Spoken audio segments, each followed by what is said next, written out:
So hello guys, welcome back to the channel. So मैंने इस बार सोचा ना, क्यों ना हम कोचिंग वालों पे थोड़ी बातें करते हैं। नहीं, कोचिंग वाले यही तो मेन है नीट और जेई वालों के लिए। ये लोग कैसे तुम्हारा पैसा स्मूथली ठगते हैं, और जैसे ही कोई AIR 1 या AIR 2 डिक्लेयर होता है, भाई साहब पैसा अंबानी की तरह बहा देते हैं ये लोग। मैं अपना एक्सपीरियंस बताता हूँ तुम्हें, ठीक है? इस वीडियो को ज़रा ध्यान से देखना और तुम्हें खुद पता चल जाएगा ये सब चीज़ें तुम्हारे साथ भी पक्का हुई होंगी। सबसे पहली चीज़, ऑब्वियसली तुम्हें कोचिंग पे एडमिशन कराना पड़ेगा अपना। वहाँ पे जाके तुम अपना एडमिशन कराते हो कि मुझे एडमिशन कराना है, एंड काउंसलर से बात करते हो। ऑब्वियसली तुम अपने पापा के साथ ही जाओगे, एंड वहाँ पे फिर काउंसलर तुमसे पूछता है कि ए बड़वे, तेरे को 12th में कितना आया तेरे, उस बेसिस पे अपन तेरे को स्कॉलरशिप देगा। तो तुम उसको बताते हो कि मैम मेरा इतना परसेंटेज आया था, एंड देन शी रिप्लाइज कि ए रुक रे, चेक करके बताते हैं तेरे को कितना हम स्कॉलरशिप दे सकता है। तो वहाँ पे वो लोग चेक करते हैं, फिर तुम्हें बताते हैं कि अकॉर्डिंग टू ना, फिर वो तुम्हें बताते हैं कि सर इसको 50 to 60% या 60% स्कॉलरशिप मिलेगा। एंड देन तुम खुश हो जाते हो कि यार अगर 1.3 लाख इसकी फीस होगी तो अगर 60%, मतलब भाई कितना कम हो गया यार, मतलब मेरे को कोचिंग में बहुत कम फीस देना पड़ेगा। नहीं नहीं नहीं नहीं। फिर ये लोग बताते हैं कि सर वो 60% सिर्फ आपके बेसिक एजुकेशन पे लगेंगे और बाकी पूरी फीस आपको देनी ही पड़ेगी, जो कि अराउंड 80,000 होता है। ओनली 80,000। तो फिर मेरा भी फर्स्ट हैंड एक्सपीरियंस यही था। मैंने ड्रॉपर्स बैच ज्वाइन किया था आकाश का। सो आई थॉट कि लाइक देखते हैं यार कोचिंग में कितना अच्छा एक्सपीरियंस रहता है, क्योंकि प्रीवियस एक्सपीरियंस जितना मैंने सुना है बहुत ही बेकार होता है। तो लाइक मैंने पहला दिन गया, मेरा अच्छा ठीक ठाक गया था।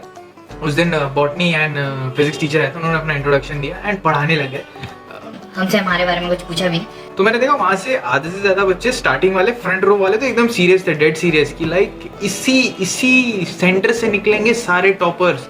और पीछे वालों को फर्क नहीं था, कोई अपना पिछवाड़ा को जा रहा था, कोई नाक में उंगली कर रहा था। लाइक उनका अलग ही चल रहा था, ठीक है? उनको देख के ही लग रहा था कि ये आए हैं यहाँ पे सिर्फ मस्ती मारने के लिए। तो मैं था मिडिल रो वाला, बीच का, ना आगे का ना पीछे का।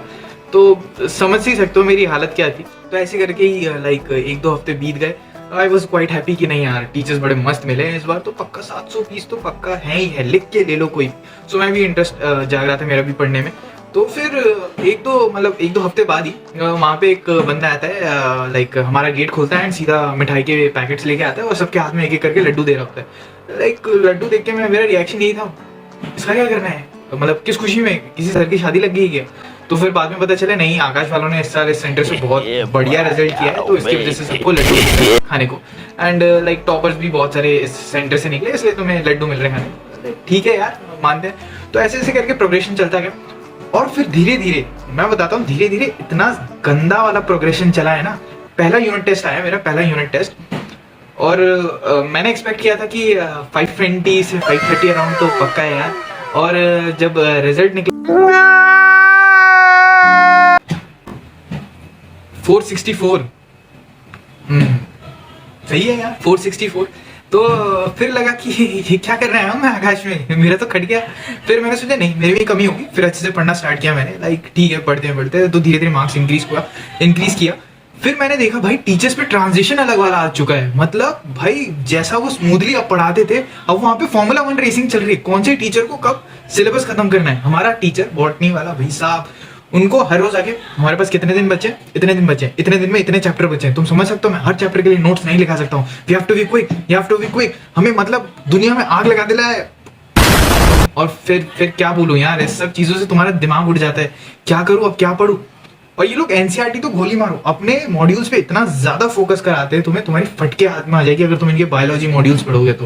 प्लीज मैं रिकमेंड नहीं करूंगा, मत पढ़ना यार अगर अपनी जान प्यारी है तो। और फिर तुम्हें बाद में पता चलता है, जब तक मिड टर्म आ जाते हैं, कि यार किस बैच में आ गया मैं, यहाँ पे ना कोई पढ़ने वाला है। आधे से ज्यादा को तो पढ़ने से मतलब ही नहीं, उनको तो ये भी नहीं पता होगा कि भाई एग्जाम है, उसके लिए हम यहाँ पे पढ़ना है। बाहर जा रहे कैंटीन में चाय पानी सब बढ़िया एकदम नाइस टकाटक। बट तुम्हें अपने से मतलब, अब तुम बोल भी नहीं सकते। ऊपर जाके बोलोगे कि सर मुझे बैच चेंज करना है या फिर टीचर चेंज कर दो। अब टीचर चेंज करने के लिए तुम्हें पूरे बैच की रिकमेंडेशन चाहिए होगी, वो तो कोई देने वाला है नहीं।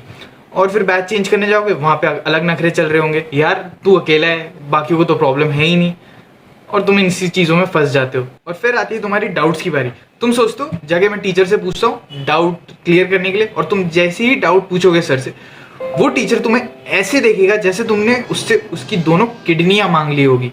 ये तो मैंने क्लास में ही पढ़ाया था, ये नहीं आता तुमको। तुम नीट पढ़ने के लिए आए हो, नीट क्रैक करने के लिए आए हो, और ये तुम्हें नहीं आता है। और फिर तुम वापस चले जाता है ऐसा ही मुंह बना के, और फिर यही डाउट पाइलअप हो जाता है एंड देन चैप्टर सत्यानाश, वो चैप्टर तुम्हारा वीक चैप्टर्स पे रह जाता है, और फिर ऐसे ही प्रोग्रेशन जाते जाते हो गया साल बर्बाद तुम्हारा, खत्म वहीं पे गेम खत्म। अब जितना तुम 2 महीने में खींच सकते हो खींचो, वरना अब सब भगवान भरोसे छोड़ दो। सो दैट्स इट गाइज, आज के लिए सिर्फ इतना ही। जो भी मेरा पर्सनल एक्सपीरियंस था मैंने बोल दिया, पूरा दिल खोल दिया अपना। एंड यार तुम भी दिल खोलो और सब्सक्राइब करो एंड लाइक करना प्लीज मत भूलना।